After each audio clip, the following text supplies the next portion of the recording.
You can't manage ADHD any more than you can manage trauma, than you can like they are part and instilled, and your body will act and react in certain ways.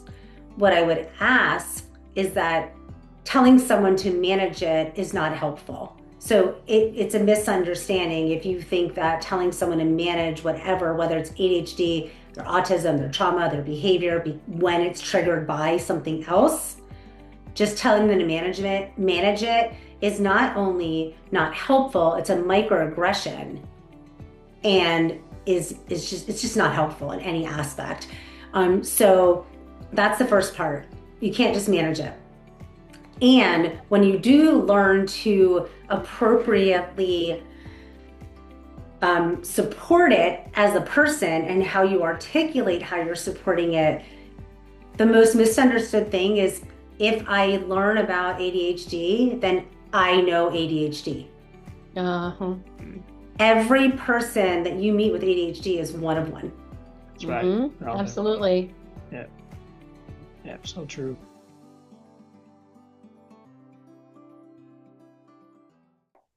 Hello, everyone. I'm Tony. And I'm Casey. And thank you for joining us. Welcome to Anthony's Way, the Road to Kindness, our YouTube and podcast channel, The Way Forward, a Kindness Mission.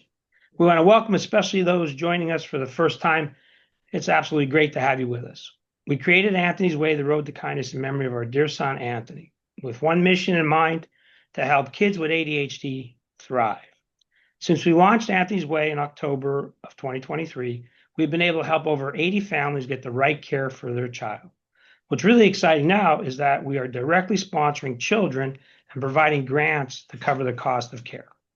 Now, April is widely recognized as Neurodiversity Awareness and Acceptance Month, a tradition that grew from World Autism Awareness Day on April 2nd, established by the United Nations in 2008, and has since expanded to celebrate this full spectrum of neurological differences throughout the month. Neurodiversity conveys the idea that there is no single way of thinking, learning, or behaving. It is often used in the context of autism, ADHD, dyslexia, and other cognitive variations. And we want to bring strength to these unique perspectives and innovations. So it's time for schools, workplaces, and communities to engage in activities that foster a more inclusive environment for all. This month, we're asking you, what will you do to those listening to our podcast do differently to help those with neurological differences? Let's raise awareness to what motivates you to managing your emotions and bringing out the best. Today we have with us Lisa Richer. Welcome, Lisa. Great to have you with us. How are you? Hi, Lisa. Great. We're excited to talk to you today. Yeah. I'm so happy to be here. Thank you for having me. Absolutely. So Lisa is a Neurodivergent Success Partner, workshop facilitator, collaborative strategist, and bridge builder for families and professionals, and an author. Lisa transforms stuck into success. Using her clarity, confidence, courage journey map, she guides people through 3 key pillars: the internal, shifting from fixer to leader; the relational, prioritizing connections over compliance; and the systemic, advocating in schools, organizations, and sports. Combining her work as an author with her leadership in the neurodivergent community, Lisa leverages her deep experience to empower neurodiverse individuals to thrive in all environments. So get comfortable and let's jump into this discussion. Yeah, Lisa, great to have you with us. And we love what you do. And I think our audience is just going to really enjoy hearing from you and directly. So, we shared just a little bit, but if you wouldn't mind sharing your journey with everybody listening so they really understand, why you do what you do and how you do it, please. Sure. Gosh, I'm in an emotional mood today. I feel like some days I can just talk and not get emotional, but if I do, that's highly sensitive person. So okay. We get emotional about who I am. Yeah, we get emotional too, so that's fine. Yeah. So I grew up as an undiagnosed neurodivergent person. That means that I was an undiagnosed neurodivergent learner, an undiagnosed neurodivergent elite level gymnastics athlete, an undiagnosed person in college, as a young adult, in the corporate world. And even when I became the mom of not one, but 2 neurodivergent individuals, I say the world gifted me not one, but 2 of them. My journey has all come together with that. And I think we've talked a little bit about our life's purpose, and where the phrase I think is turning pain into purpose. And for me, and it's partly also turning passion and pain into purpose, because growing up that way, oftentimes dismissed for things, made to feel less than. My intuition was wrong because no one understood it. So I was told, that's not right. Why would you think that way? So all those things that led me astray. Having my kids, the hardest thing ever, the most rewarding and difficult, and the most self-realizing. Through my journeys with both of them, I've learned so much about myself and my neurodifferences. And I want to say something though before I go further, because I wrote something down. You talk about neurological differences and cognitive variations. And I just want to say a lot of people will talk about them as comorbidities, or just disabilities. And I don't use those terms at all. And I just want to call out to your entire audience that's listening and that's hearing maybe even for the first time. I love that, because that's neuro-inclusive language to me. We are not, just because you have a diagnosis, it doesn't define who you are. It informs how we support you, how we work with you, how we can help you, how we can guide you. And that's at the core of who I am. My professional experience initially started out, I went in, I became a gymnastics coach right after college. It was easy. It was something I knew, ran some different programs, went into corporate thinking I had to be in corporate because society told me so. And so spent many years in corporate, navigating a world that was not built for me, that didn't understand me, getting just sidetracked, beat all the things. Trying to live in that middle of, I like to do the middle part, but I can't tell you what a topic is and what the objectives are, but I can tell you how the whole middle comes together. Not something that many corporate leaders wanted to hear. They wanted it done their way because society said so, or they said so, or they were taught that way, or their brain worked that way. So combining all these different experiences in sales management, HR leadership, gymnastics coach, gymnast, training and development, mindfulness, and my years working with my children, I eventually took the plunge with the push, I would say, of a principal who worked with both of my kids, and decided to go back into the private sector teaching, because he was already an administrator, so he couldn't go back in public, which I also find that very interesting. And he really pushed me, nudged me very kindly and strongly to do this as a living. And so I started the business as Bloom Special Education Advocacy, but within the first 2 years, I transformed it to Journey to Bloom, kept the word Bloom because it is my great aunt's last name and a core foundation of the business. But the business then bloomed through my now 15 and 19-year-old kiddos that are still going through their journeys and taught me so much. Yeah, and I get to help people in all different facets every day because of all the things I've been through, just as the two of you do. Yeah. Well, we're grateful that, someone gave you a little push to do what you do, because, sometimes we all need that little push to really go out and do what our passion is and what we're driven to do. I mean, and so what you're doing, we love your background too. We have a daughter that's a gymnast, and she was a competitive In gymnast high school. and then she taught gymnastics because she got In out. college, she taught gymnastics because that was easy for her It to was do. easy for her to do, and so she loved it. And she's a I love martial that. artist, and Anthony was a martial artist. So we believe in exercise and fitness and keeping in. We just love your website. So folks, go take a look at Lisa's website, Journey to Bloom, because you're going to see some excellent information. Plus, you're going to see her wonderful little kids out there too. So I thought that was really cute. Thank you. So how do you connect what you're doing with ADHD? You said you're ADHD and your children are ADHD, and how does all this connect? How do you take what you're doing professionally now and in your business to help kids and people with ADHD? So my oldest autistic, when he was diagnosed, I was told he was automatically ADHD. They didn't call it that back then. So, and then my younger one was diagnosed ADHD. He also has the visual processing disorder similar to mine, um, and lots of other different neuro differences included in those. But we'll talk about and the ADHD with me. Um, I didn't even I didn't even care to get diagnosed, but when I did, it empowered me to do things even more confidently because things started to make even more sense, Mm-hmm. especially as it related to executive functioning. Right. So when people would come to me and say, why can't you just give me an objective and a title of a slide and an overview? And I would just literally go in my office and freeze because I couldn't say anything. I realized that was part of my executive functioning struggles. I was Yeah. getting stuck because I didn't know how to get started the way they wanted me to. And they Yeah. didn't understand how I could come up with an entire set of slides without first having a title.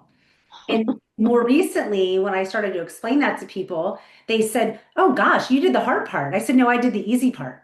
For you, For yeah, you. For absolutely. me, yes. Yeah. So using my experiences, to help others navigate their reality, not the reality that society tells them they should be navigating, but their reality, is how I help people. And then also because my younger one, we both are diagnosed ADHD in some ways combined type, but I don't have the impulsivity that he has, but I have the hyperactive and the inattentive. He has all three. And little Mm. did I know that my body knew what I needed before I could articulate it because I spent 6 to 8 hours in the gym for 13 plus years. Well, maybe 8 plus years of those years. And I was spinning and jumping and flipping. So my body knew how to regulate itself before I even realized what Mhm. it meant. Yeah. Yeah. Which is cool. I mean, that's what you need. I mean, that gives you a dopamine rush too. So Yeah. doing is really helping yourself, and it's awesome. So when did you get diagnosed? Like what age were you? I was, we're in 2026. So 6 years ago. And I am 50, I will be 54 this year. So it's 48. Yeah. Okay. Okay. And so when did you started your business how long ago? In 2016. Okay. I just as the mother of a boy with ADHD 20 years ago, Yeah. when I knew nothing about ADHD, and I tried to learn as much as I could, but I admire you for having the courage to take what you know and to share it with other people because I did what was good for my son, but I still didn't I didn't know, I didn't feel like I knew everything, which we don't ever know everything. True. But I could never see myself doing what you did. And so I really admire you for doing that and using that to help other people because those are tools that I could have never have had. Yeah. Just stepping out and taking the lead. So God bless you for doing that. Yeah. That's really cool. Thank you. Well, Yeah. I appreciate that mom to mom. Yeah, Also, parents to parents, you are doing something that I wouldn't be doing. So we we all are needed here. And we right, just all need to give ourselves permission to have the courage to be our true selves and be right. free to be that person because every one of us has something to share and it might not help everyone, but it will help someone. And I guess like intuitively, I've always been the person that wanted to help solve problems for others and help them. But what that turned into for me for many, many years until I hit burnout, I didn't realize that I was living in survival mode almost my whole life. Mm-hmm. And then I'd already started my business before I even recognized this, but it's made me, burnout was the worst and best thing that ever happened to me because it took me down, but it allowed me to come back from the ashes, if you will, as my most authentic self and being free to be me, something that I hadn't felt probably since I was 15 years old. Which is real powerful because we want, the thing that we drives us is we want every child that has ADHD, even adults, everybody to be themselves. Who are they? Let them come through. All right. We all tell people you got to manage your ADHD. Okay. Well, You got to fix it, but we it's want not the true fixing it. self to come through. Yeah. We want them to feel good about who they are. And that's why we're so happy that, you reached out to us and, because I think we think what you're doing is exactly what we're doing. And so what do you think the most misunderstood part of this process is between ADHD and neurodiversity? What's misunderstood? What do we what if what do you want to communicate to those who, so they really get the message? Well, something, it just hit me. I felt it. I'm a very empath and intuitive. So I could literally feel everything tightening when you said manage ADHD. Yeah, So the Mhm. first thing I will say is you can't manage ADHD any more than you can manage trauma, than you can like they are part and instilled, and your body will act and react in certain ways. What I would ask is that telling someone to manage it is not helpful. So it's a misunderstanding if you think that telling someone to manage whatever, whether it's ADHD, their autism, their trauma, their behavior, when it's triggered by something else, just telling them to manage it is not only not helpful, it's a microaggression and is just it's just not helpful in any aspect. So that's the first part. You can't just manage it. And when you do learn to appropriately support it as a person and how you articulate how you're supporting it, the most misunderstood thing is if I learn about ADHD, then I know ADHD. Uh-huh. Every person that you meet with ADHD is one of one. that's right. Absolutely. Yeah, yeah, so true.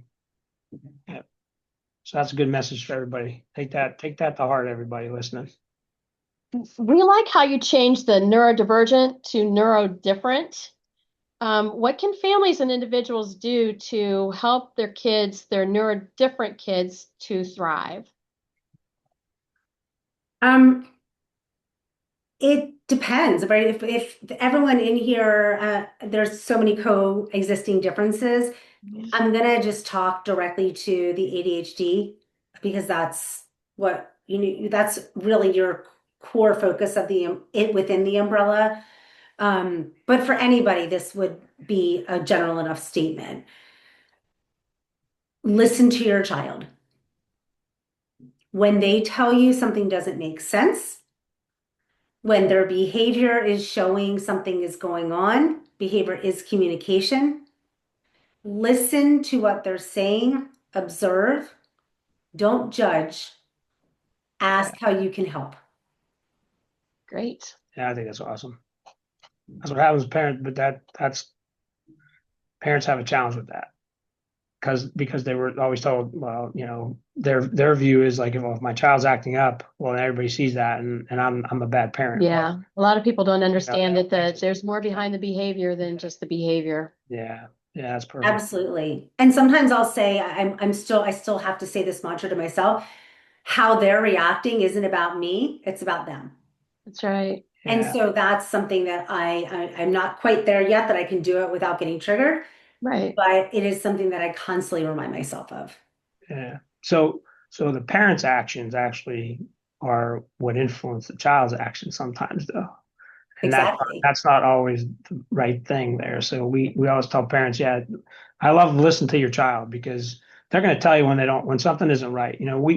We've been now helping a lot of families, and the power in that is that we hear from parents that my son or daughter told me that they go to school and they're not comprehending. They can't keep focus. And that's a sign that, hey, let's talk through that and see what we can do. And I think that's great that a lot more parents are listening. So I think it's really important. So you talk about the three C's in your journey map. Can you share those components and how you got to that? Yeah. So it is, and we were talking about this a little bit before. It's that messy middle that I live in, and me getting clear and confident and courageous has been a big part of my journey back to being free to be me. And something that I don't often share about the three C's is um, when I was rebranding, it was as I was moving through the early stages of my burnout diagnosis. Mhm. And I didn't like New Year's resolutions. They don't ever stick. right? Why are you doing whatever you need? Because they're not sticking, right? Yeah. So somebody had said one word, and I was like, oh, I might be able to wrap my head around that. I'd heard it before, but I guess I never really listened to it. But we're all sitting in our homes, right? It's COVID and we're all online. And so courage. Courage became my word that year because I was giving myself permission to have the courage to go way back into my childhood, unpack so many different things all the way through, while also putting myself first, letting people help me because I couldn't help myself in some ways when I first was diagnosed with burnout, I couldn't even get off the couch. And so courage was my guiding light. And as I rebranded to Journey to Bloom and looked at the whole umbrella of neurodiversity, that became a part of the offerings that I decided to do for my parents. So there's clarity, there's confidence, and there's courage. And in those offerings, the clarity was initially meant for where are you in your journey? Who do you need to work with? How do they come together? Who is that team? And how do we bring that team together? Because in order to once you get clear on that, then you have the confidence to have conversations. And then we have the courage to go into meetings. Mm. What it's evolved into as that 3C's journey map is helping all people that come and work with me, that hire me and engage me, to move past that linear illusion that that messy middle is where you are stopping because it's a dead end. And instead replacing that with seeing that it's a bridge to something else. Mm-hmm. So that's the first piece, the clarity. Then the confidence is really in that messy middle, like getting your hands dirty in the muck and the muddiness and whatever's happening there, and realizing that those unknowns, the things that we don't know, or we think we don't know, are not actually threats. They are actually data points that can help us become more clear. Mm-hmm. And so that ties like with my confidence packages, right? And then the courage is that willingness to stay in that comfortable space in that middle, lean in and tap into people like you two, like me, like others that are out there to lift up, wrap their arms around you and support as we move forward together to fill in the spaces of what we don't know. Yeah. And then this would lean toward having that consistent confidence to continue through that cycle, which I call my ripe ideas. I used to call it my ripe ideas framework. I'm starting to call it my ripe ideas pathway, where you're reflecting on those things, you're implementing them with a small I, you implement them in micro implementations till they become habits, then you practice them, and then we evaluate them.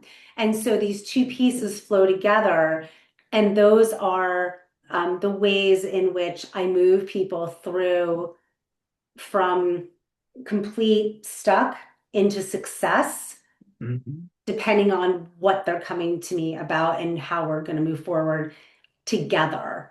And the only way that this works is if when somebody hires me, they realize they're hiring me to work with them. They're not hiring me to work for them. Right. It's true. Same here. Yeah, I agree. Except they're not hiring us, but they're not hiring us. But the thing that I find really cool about what you just said, though, is that, and I like the messy middle, to be honest, because that's where creativity comes, and Yes. and we have to value that in these kids and even adults, that creativity, we want to draw out that creativity, and it's okay because people that have ADHD and other neurodivergent or neurodifferent skills, they're creative, and let's let them be creative because that's how they're going to find their passions. And give them the courage to stand out is really. I like how you came up with the 3Cs. I think that's really cool. So it's perfectly into what people should be thinking about as they look at who they are in this neurodifferent world. I mean, it's so true. So it's great. So how about in school? So I think if I read somewhere you were working with IEPs, 504s, and other stuff. You still doing that with, and how do you find the school systems to adapt to that? Because we can tell you we had 504, and if it wasn't for this wonderful woman here who just was the advocate for our son, we would have not got anything done, and he would have been, it would have been very challenging. And she just was all over this with the teachers, in a kind way. In a kind way, but still standing Hi, up. Mama Bear. I get Yeah, it. I understand. Kind but and firm. yeah, I mean, and Yes. we took a lot of, I mean, we did a lot of hard work to get Anthony through some of the classes that he needed. And, even taking him out of classes because they did not work for him. Teachers were not accepting. And today, we're still helping families with that. But how are you finding that? Yeah. And unfortunately, we're still struggling with that today. And it's Mhm. really disappointing that that's still happening. A couple of things. One, I want to go back to the messy middle and my belief that that's actually where strategy happens. It doesn't happen at the top. It doesn't happen at the execution. It happens in that middle section. And so it's in part of that, and in working with schools, I use the same frameworks that I use with my parents because unless I get clear on where they're headed, I can't be confident to know how to talk with them. And I Yeah, don't have the courage to necessarily lean in. Now, I will say that I at this point in time, I have the courage to ask a school team anything. right. But Mhm. sometimes, for example, executive functioning, I believe, and when I have been following, there's a person who does leadership training now, but she was a speech and language pathologist in the schools, and she left the schools to be able to do trainings for people to understand the intersectionality of speech and language pathology, language disorders or disabilities, differences, like all the D's, dyscalculia, not dyscalculia, that's Yeah. math, Mhm. dyslexia, dyspraxia, dysgraphia, right? All the D's. And then how that ties in with expressive language. And then we have ADHD and autism, but how executive functioning threads. I ended up getting a certification a few years because I got tired of the school systems telling me that there was no correlation. And unless there was like one person in one of the counties that I work in who really did understand those interconnectedness, I would come up against that battle. So Mhm. I just got another certification so that I could say, okay, well, I'm actually certified in this. I don't practice it. Here's what Yeah. I know. So you're still going to find those struggles. Um, but just like with the parents, I work with the schools. I have really strong relationships with numerous central office staff in different counties now. It used to just be mine, but in numerous counties, because if we're not working with each other, we're working against each other, and the person who suffers most is the child. And I Mhm. talk about that when I go in and talk with people and work with meetings. So, and that has deemed successful. It definitely puts some people on their heels. I had one person who I worked with 4 years ago from a school. I showed up at a meeting last week, and I actually showed up on another meeting yesterday with a different client. I'm not sure they were happy I was there. But in the first meeting I showed up in last month, I was like, yeah, we worked together a couple of years ago. And she's like, I don't remember. And then about 10 minutes later, she goes, what is it that you said you did? And I tried not to chuckle, but I did chuckle because I think she was surprised I knew so much about the school system, the county, the names of people in the county. They Mhm. like to throw names around, so I throw them around too in a kind way. Right. When I was speaking with so and so, I don't say so and so told me. I said, when I was speaking with so and so, this is what we talked about. And so those things build credibility for me to work with the school Yeah. teams. And I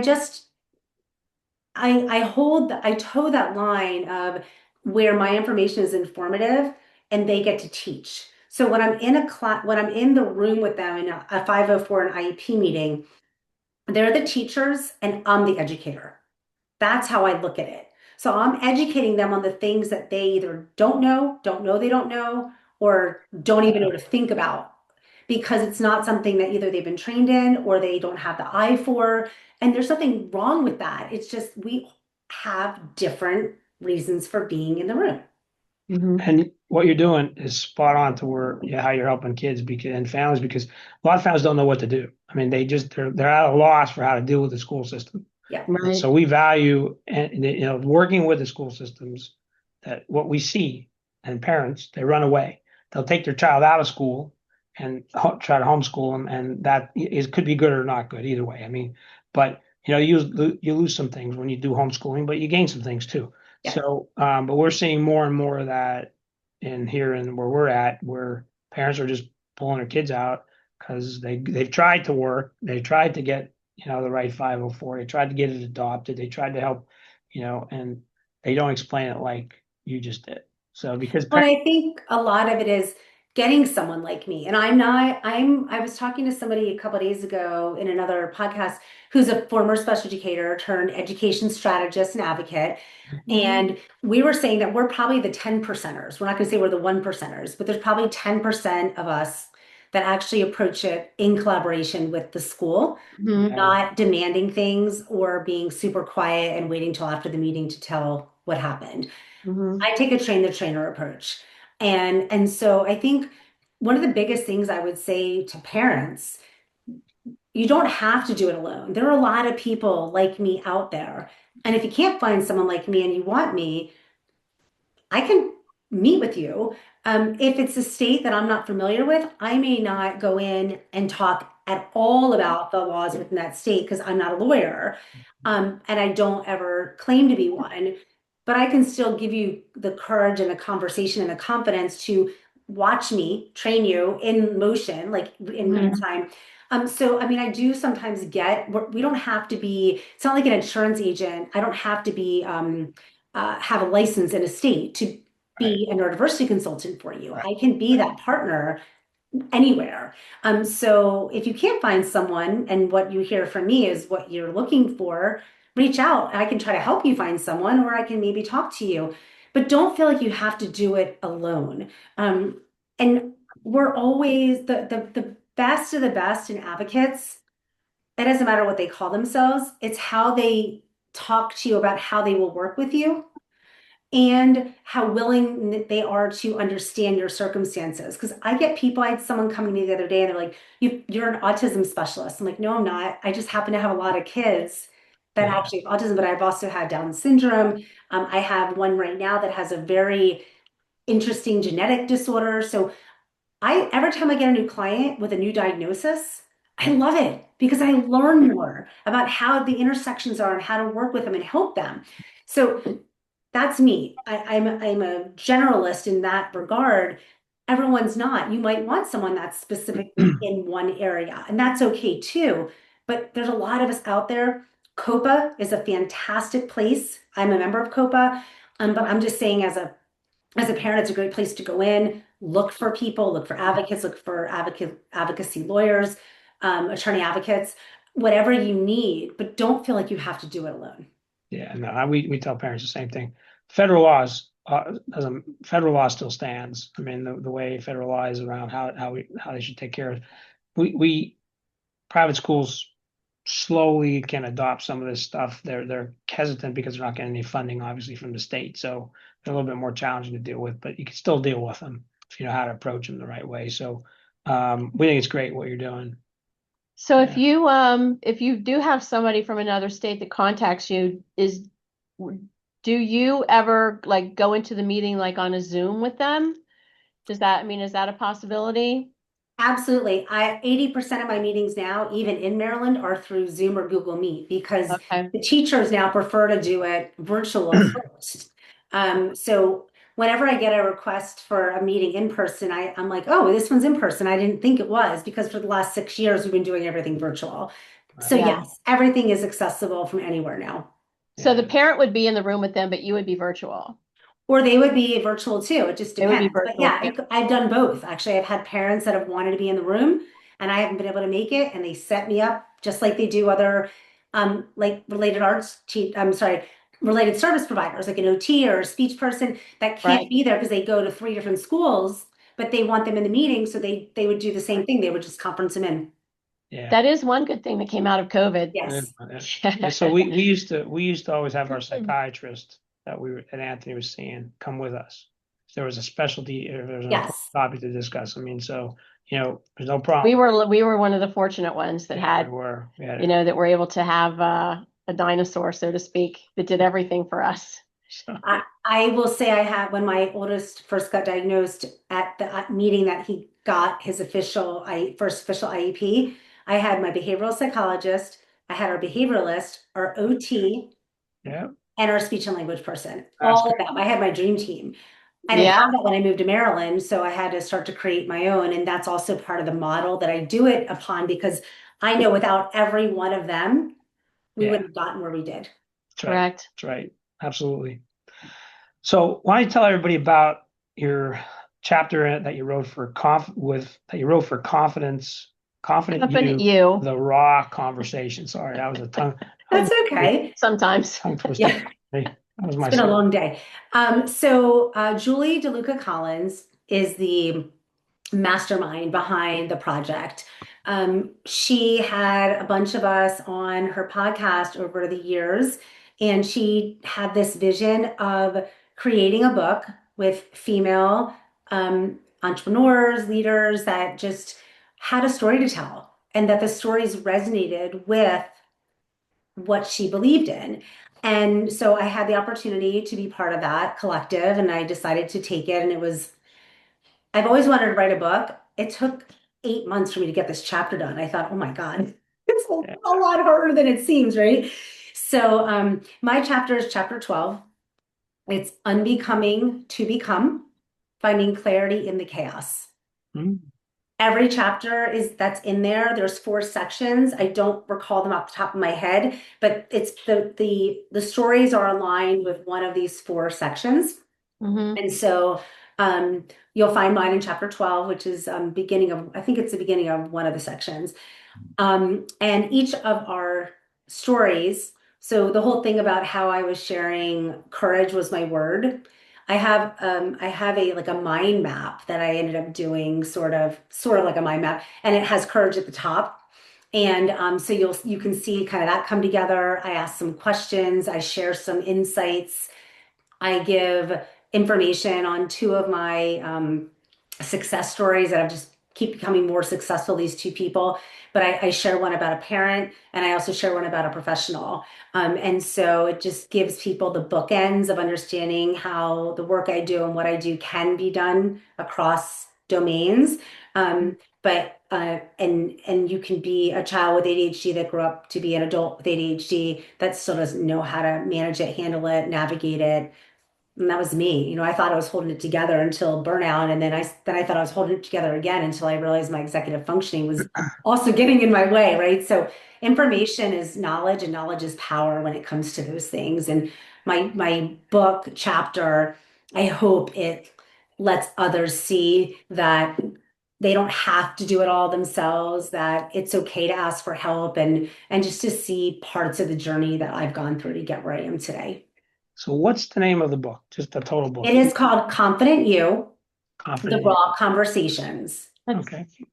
Yeah, And you can find it on Amazon. You won't find it on me for me because there were so many authors that Amazon only allows you to do so many. And I Okay. wasn't already a published author, so I'm in the book, but you don't see me when you Google it or search it. But Julie, it'll show up under Julie DeLuca Collins. Cool. It's great. So our vision and our mission are about raising kindness to a whole new level for these kids with neurodiversities. How does kindness fit into the work that you are doing? Oh gosh, it is everywhere. Yeah.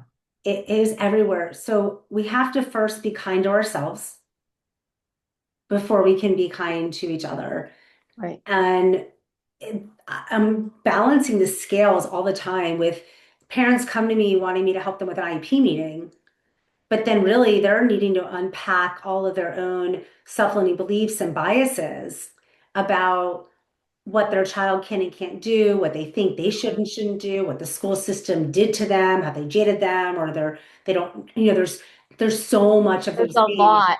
There's a So lot. there is, and you get it, right? As a mom that's been through it and a dad. So Absolutely. You meeting don't know what people, you're doing that right or wrong, exactly. Yeah. And to me, I say there isn't a right or wrong, there just is. And so I meet people where they are with as much of an open heart as I can. Listen, we're all human, right? Sometimes there's judgment and there's things, but I try to come to every conversation with an open mind and an open heart and meet people where they are, ask questions, get an understanding of where they are.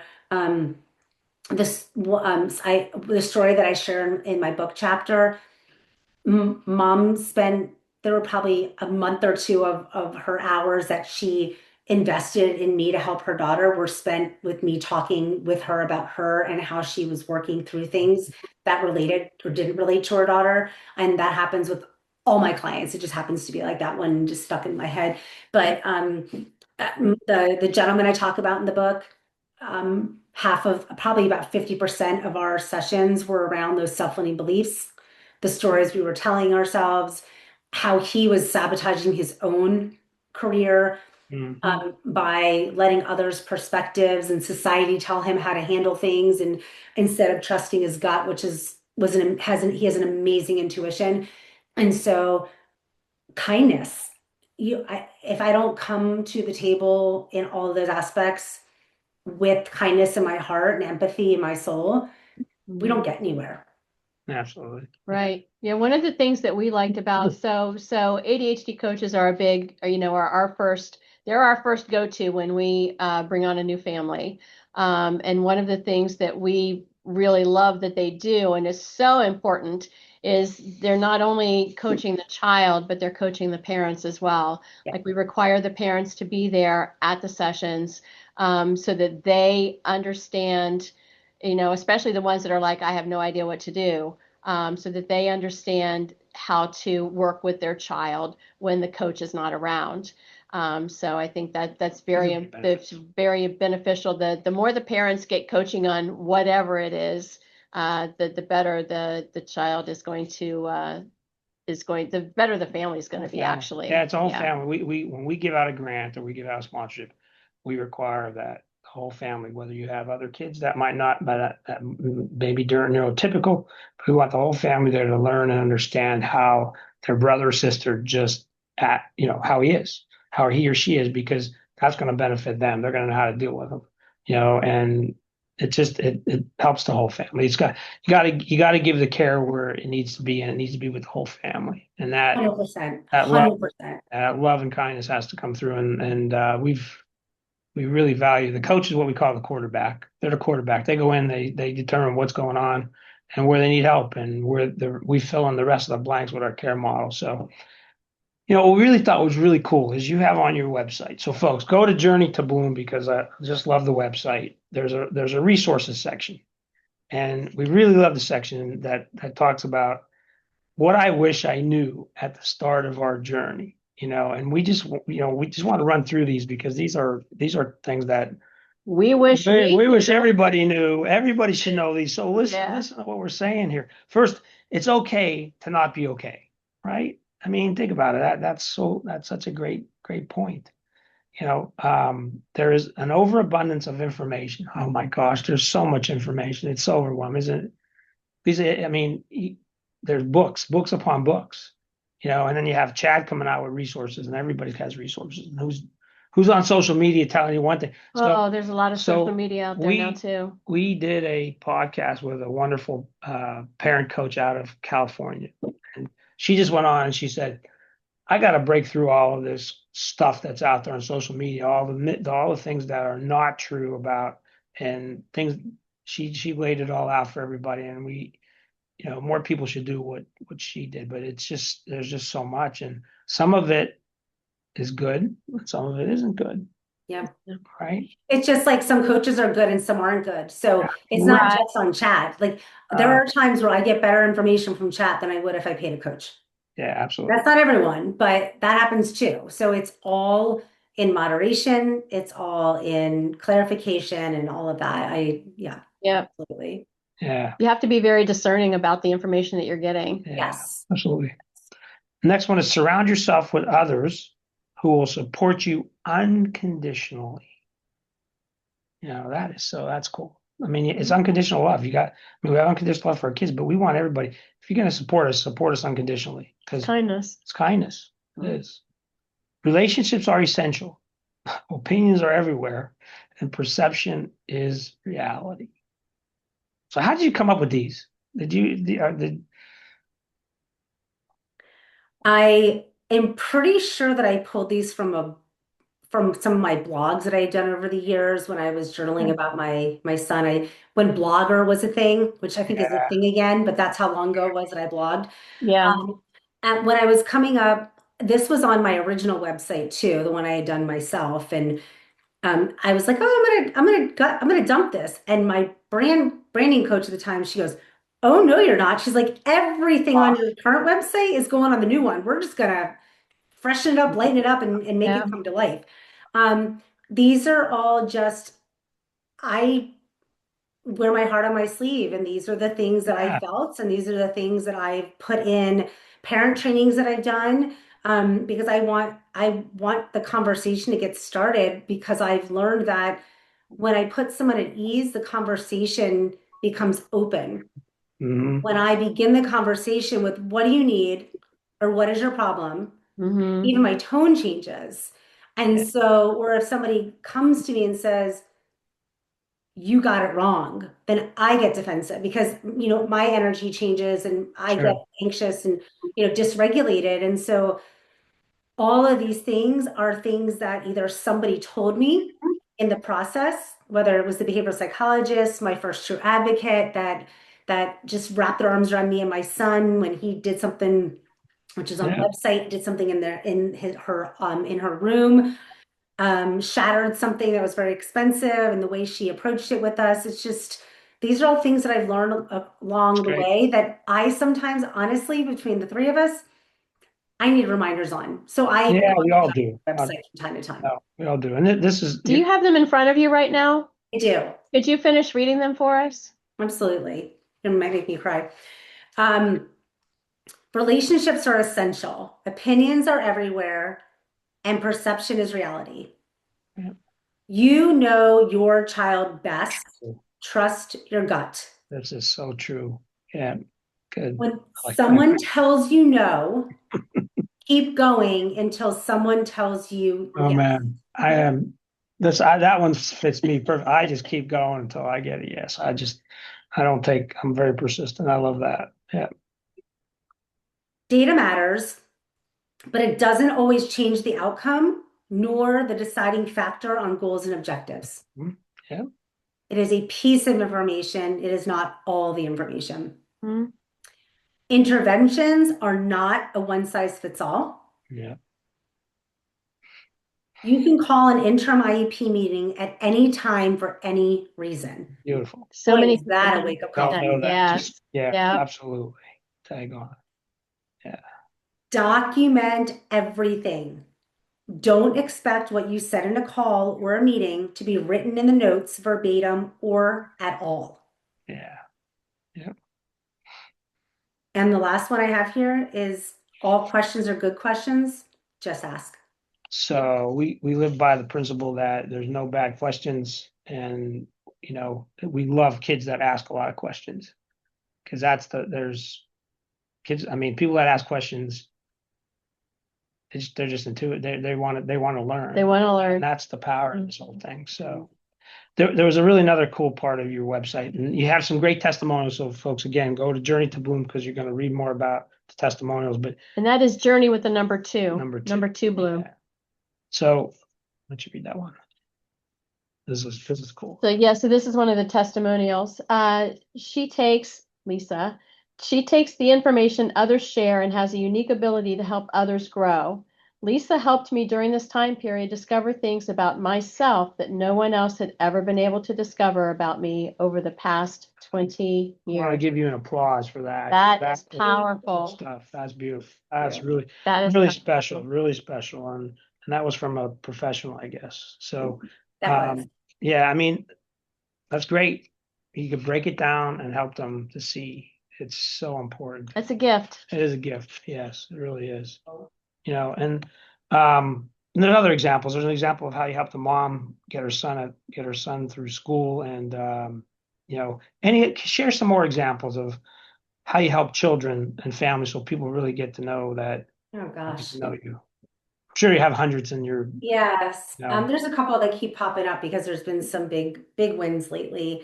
Um, so um, a couple of examples are, one is a parent who was told their child needed to go onto the certificate track, and they hired me, and through lots of sweat and tears and lots of meetings. Not only are they on diploma track, but they are thriving in school in an appropriate environment, an appropriate non-public placement, Mm-hmm.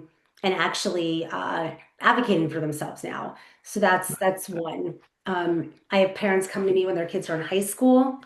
One was on an IEP and they wanted to take the IEP, and given the IEP team and what this child really needed, they needed a safe space to have these conversations. And the IEP honestly wasn't getting implemented appropriately anyway. The parents trusted me. We've shifted the person to a 504, and the parents said it's going so much better than it ever did on the IEP. Mm-hmm. See, these documents are only as good as how they get implemented, right? Correct. Right. And so, the conversations, they can go on and on. I had another person who was getting tons of outside interventions for their child who has dyslexia. In our school system, we use something called DIBBLES as a pre-assessor. She was not doing well on DIBBLES, but they were like, oh, the interventions are working. They were putting little insights into the fact that the child was working with an outside person 3, 4, 5 times a week on things that were happening. Mom and Mm-hmm. dad brought me in. We talked about it. I was able to show in the WISC-V some disconnects. Like there was something that was, don't quote me on the numbers, but something like one of the variables was at like 137 on the IQ and the other one was like at an 89. And that's huge deviations from the mean. And so we talked about, okay, but can't this disconnect end up impacting this other piece and drive in that dyslexia component? I stumped them. The psychologist had to go back and talk to central office because she had never heard anybody ask it. She saw the disconnect. She just didn't know what it meant. And Mm-hmm. so that's how I help families. I help educate them. I help educate the schools sometimes.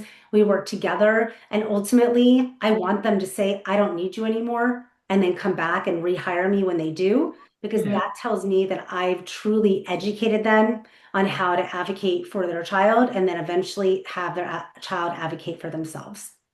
Do you do any work with kids that are going to college? Like, do you have an age limit or like the transition from high school to college is a Yeah. big one. So do you ever work with parents or students in that capacity?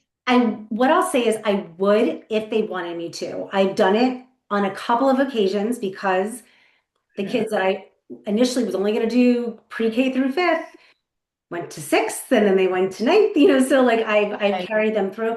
And my oldest, who's also neurodivergent, is a freshman this year. So I had to learn. And now my younger one decided he does want to go to college. So I'm navigating that again. And if I'm not the right person, I do collaborate with people that focus solely on that transition. But one of the parents, the one that went off the IEP onto a 504, I'm working with them on just coming up with different schools that might work for their child's appropriate needs and those accommodations Okay. because they did hire a college coach, but the college coach isn't giving them what they thought they were going to give them. And so they're like, well, why don't we just let you keep going here?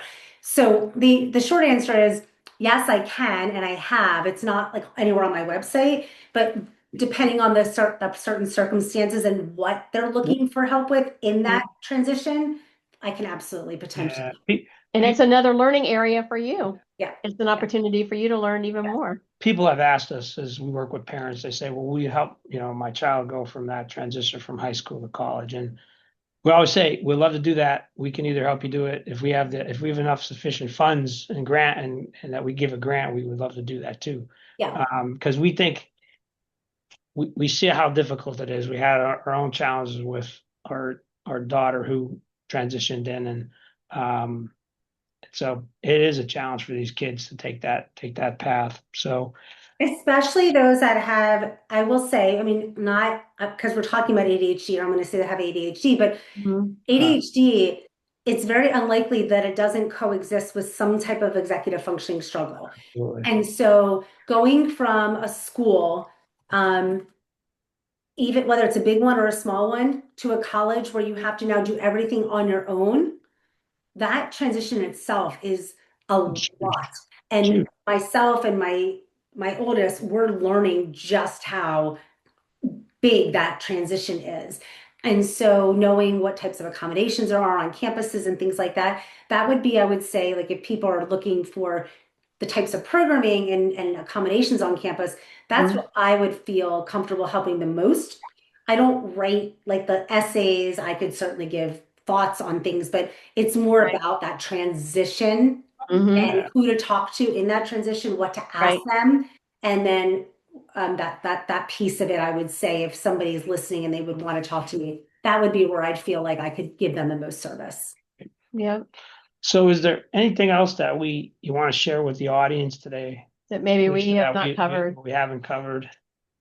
Gosh, no, we've gone through a lot. Thank you so much. The only thing I would say is that anybody that's interested in reading that chapter, if you want to buy the whole book, please do. The proceeds go to one of three nonprofits. I forget which nonprofit we're on right now, so I don't want to say any of them. But the proceeds go to the nonprofit. We don't take the proceeds. Or if you're interested in just learning more about me and my chapter, you can just email me, Lisa at journey2bloom.com. Put this podcast name in the subject line. Let me know how you heard about me, and then I will be more than happy to send that to you. Thank you. That's really nice. That's a great offer, and I hope people take advantage of it because you're gonna get a lot out of this. So again, you just put down that Lisa's email and then put the Way Forward a Kindness mission in there so she knows where it came from. We'll be emailing you. Yeah, we'll be sending you a note. So listen, this was great. We love what you do, and so do us one favor: give your two children a big hug from us. Tell them that we wish them the best. Okay. Thank And you so much. yeah, and so come to the end of this podcast, and it was a wonderful conversation with Lisa. We hope you take what Lisa shared today and embrace it. You made today and this podcast very special, Lisa. So thank you for the wonderful work you're doing to help children, families, and individuals. So to learn more about Lisa, please go to journey2bloom.com. And if you found this episode helpful, please share it with someone who might need it, a parent, a teacher, or anyone walking the ADHD journey or any of the other neurodiverse challenges that might be out there. The more we spread the information, the more we support and we bring to our kids, and we love children, and we want to help as many kids as we can. To learn more about Anthony's Way, the Road to Kindness, and our mission, visit us online and on our social media sites, and those will be listed for you. And subscribe to this channel. We love to have you subscribe and get notifications for every podcast that we bring out. Your support helps us to continue to make a difference in the kids of our kids that we value and the lives of their lives. So we also like to end this with our motto. It's a motto that we've lived with for 35 years. Long time. I say it every day, and I have a recording that two of our kids did. So it goes, today is the best day of your life, and tomorrow will be even better, and life is better with you. We want everybody to take that, post it on your refrigerator, put it everywhere, put it on your mirror. If you have a down moment in the day, come back to it. Today is the best day of your life. Tomorrow will be even better. And everybody should know that life is better with them in it. So thank you for listening today. Loved having you. Wish you all the best. Take care. Thank you. Hi, everyone. Thank you for listening to our podcasts. We hope you're getting a lot out of them. Now we have to ask you for your help. First, if you like our videos and podcast, please hit the like button and subscribe so you don't miss an important episode. Our team puts a lot of effort into bringing you the best leaders and voices in the ADHD space. And if you wouldn't mind sharing them, we sure would appreciate it. Second, we need your help to help these wonderful kids that are struggling with the challenges of ADHD. Your donation is an investment in giving a family the opportunity to get the right care for their child through our care model and our care roadmap. Every donation goes to helping these families that cannot cover the cost of care. Any amount helps. If you want to be a sponsor for our YouTube podcast channel, we would love to talk with you. And most importantly, a little bit of kindness goes a long way, especially for kids with ADHD. Thank you for your continued support.